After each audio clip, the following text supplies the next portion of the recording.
I was 15 the summer I nearly died. Not by disease or accident, but by something far worse. Something ancient, bound by dark magic, and sealed away for nearly a century. That summer of 1971, I was sent to stay with my grandparents in Jingyuan, a quiet village nestled in the lush highlands of Zhejiang Province. My parents had business in Beijing, the capital, and believed that time in the countryside would do me good. Their house, a traditional timber-stilt home, stood at the edge of the village, surrounded by endless forests and mist-covered hills. The first few days were uneventful. Lazy mornings, sticky rice porridge for breakfast, and long walks through the village market. But boredom crept in like the humidity that clung to my skin. One muggy afternoon, I wandered upstairs to a part of the house I had always been told to avoid, the storage loft above the main hall. My grandmother called it the Chamber of Ancestors, and the door was always kept shut. But that day, the door was slightly ajar. Inside, it was quiet. Dust floated in shafts of golden light, illuminating shelves stacked with faded photographs, ceremonial robes, carved urns, and miniature shrines wrapped in silk. And then, in the farthest corner, beneath a faded funeral shroud, I found it. A small wooden box, carved with intricate lotus and flame motifs. Unlike everything else, it wasn't covered in dust. It looked preserved, untouched by time. The box was locked, but the clasp was brittle with age. I pried it open with a rusted knife from an old toolbox nearby. The moment the lid creaked open, the air in the room grew cold. Inside, wrapped in crimson cloth, was a small figurine. It was the size of a newborn infant, carved from dark wood, with gold paint delicately highlighting its features. It had the face of a child, shaved head, sharp cheekbones, and hauntingly wide eyes. Around its neck hung a string of tiny bone fragments. As I leaned closer, the box was suddenly yanked from my hands. "Lian, no!" I turned to see my grandfather, Wei Zhangli, standing in the doorway. I had never heard him raise his voice before. His hands trembled as he snatched up the doll, wrapped it tightly in the cloth again, and sealed the box shut. Without a word, he ran downstairs, returning moments later with rolls of thick tape. He wound it over the box again and again until it formed a cocoon. When he was finished, sweat beading his brow, he finally looked at me. "You must never open that box again, Lian. Not even after I'm gone. Do you understand?" I nodded, my heart racing. "What is it?" He didn't answer right away. Instead, he locked the box in the family altar cabinet and motioned for me to sit by the fire. That night, he told me the story. Qingshan Village, 1905. "I was 9 when it happened," he began. "We lived in Qingshan, a mountain village deeper, into Zhejiang Province. My father was the village's Lingdao Daoshi, a spiritual master trained in protective rituals. My mother was deeply religious. She offered incense at the shrine every dawn. That year, the rains came early. The jungle choked the land. And with the rains came something else." He paused. "The first child disappeared in May. A boy named Lian. He vanished walking home from the schoolhouse. Days of searching turned up nothing. Then another vanished. A girl named Shu, taken from inside her locked home. No signs of entry.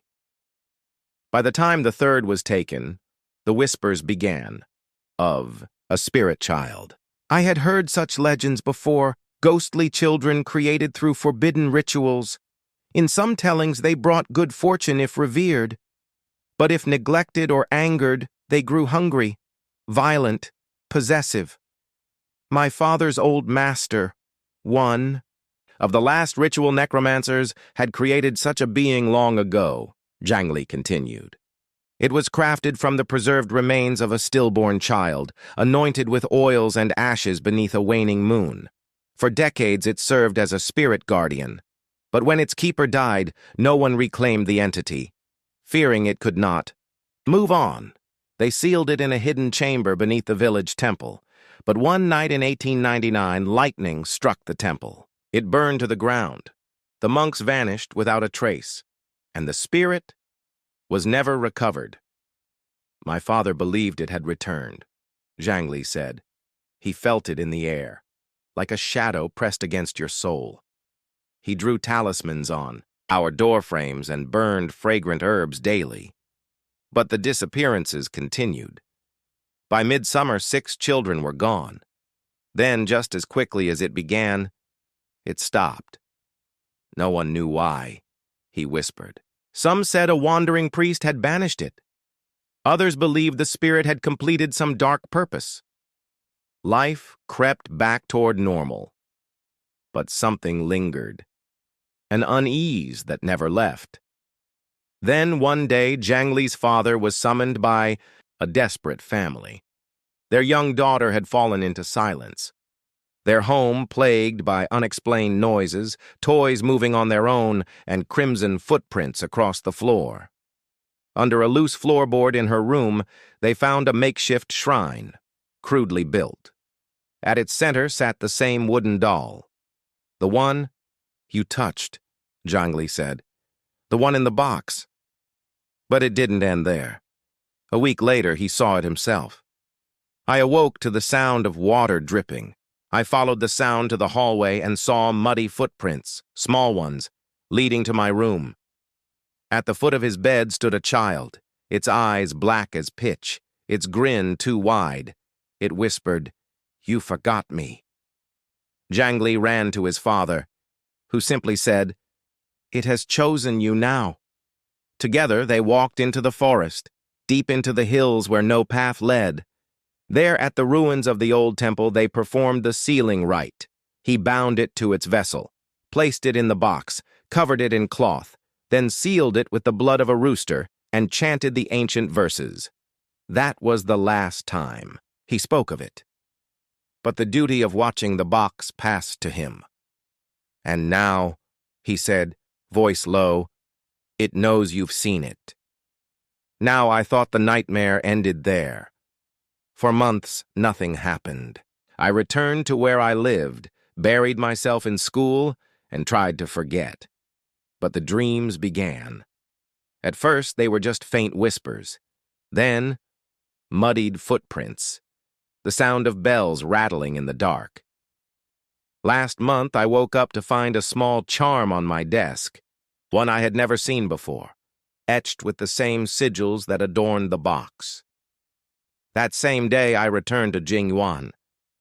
The house stood quiet. My grandfather had died the previous year. No one had touched the altar, but the box was still there, still sealed.